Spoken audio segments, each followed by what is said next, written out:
ప్రపంచంలో best country ఏది అంటే నా సమాధానం ఒక్కటే, భారత్. ఇది కేవలం దేశం కాదు, కోట్ల సంవత్సరాల చరిత్ర. కోట్ల సంవత్సరాల క్రితం మన భూమి ఇలా లేదు. గోండ్వానా అనే ఒక భారీ ఖండంలో భారత్ కూడా భాగమే. భూమి లోపలున్న మ్యాగ్మా కారణంగా ఖండాలు చీలిపోయాయి. మన ఇండియా ఒక ఐలాండ్లా ప్రయాణం మొదలుపెట్టింది. మడగాస్కర్ నుంచి విడిపోయినప్పుడు పడమర కనుమలు పుట్టాయి.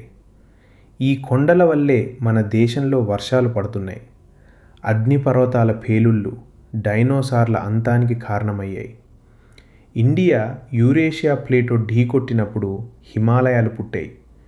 హిమాలయాల నుంచి గంగా, యమున, బ్రహ్మపుత్ర వంటి నదులు పుట్టాయి. ఈ నదుల వల్లే మన నాగరికతలు పుట్టాయి. ఇది కేవలం దేశం కాదు, ప్రకృతి సృష్టించిన అద్భుతం. I'm proud to be Indian. జై హింద్.